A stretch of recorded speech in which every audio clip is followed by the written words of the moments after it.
intelligence agencies tasked with figuring out how to repel this assault on American democracy. Despite Trump's pugilism, however, there has been one man he has not crossed: Vladimir Putin. Their relationship can be distilled to quiet admiration from afar.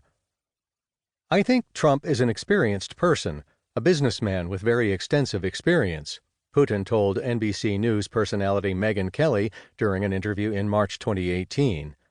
And he understands that if you need to partner with someone, you must treat your future or current partner with respect. Otherwise, nothing will come of it. I think this is a purely pragmatic approach. Trump, for his part, has not been shy about his admiration for Russia's longtime president, whom he has called a leader far more than our president, Obama, has been. Just a few months before Putin's NBC News interview, Trump acknowledged his belief that Putin and Russia did not interfere with the 2016 elections. Putin said he didn't meddle. He said he didn't meddle. I asked him again. You can only ask so many times.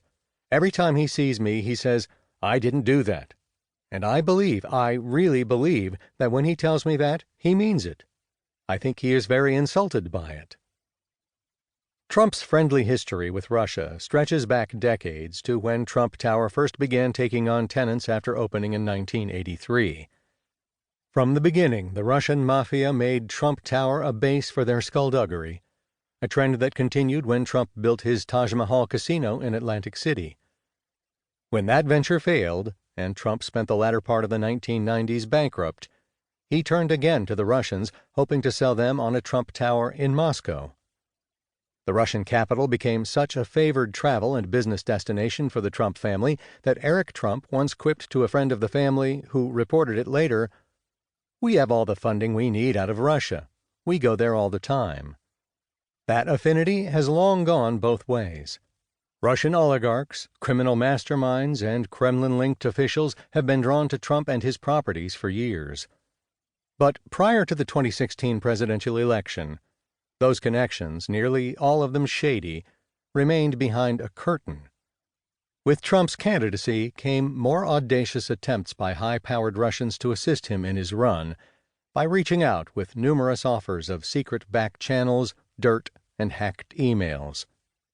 While this book does not deeply dive into some of the more recent examples, the Seychelles meeting between Trump and Putin associates to establish a back channel between the two presidents, or more obscure intrigues now being dredged up, Trump's phone call to Putin congratulating him on his election victory, it does lay out a comprehensive historical narrative of this relationship. The problem with this story isn't that there's a lack of material. Rather, there's far too much of it to go into every aspect in great detail, with new items of interest emerging at a breakneck pace. As I write this, news that Trump has dismissed Secretary of State Rex Tillerson, via Twitter, of course, is making the rounds, only a day after Tillerson had broken ranks with the administration to blame Russia for the poisoning of an ex-Russian spy in England. So is news that the Trump administration has finally announced Russia sanctions on the Moscow-based Internet Research Agency team for their election interference, the first time Trump, in his role as U.S. president, has ever punished Russia for meddling in the 2016 presidential election. At some point, my editor and I agreed that, barring revelations like these that we felt were groundbreaking, we would need to cease adding new items. To write a definitive history that is still writing itself may seem ambitious, but what most people need to know right now is how all this was even able to happen. What this book represents, then, is a primer that accounts for all the essential information anyone curious about this subject would need to know about the Trump-Russia scandal, as well as many of the side stories that have formed along its periphery.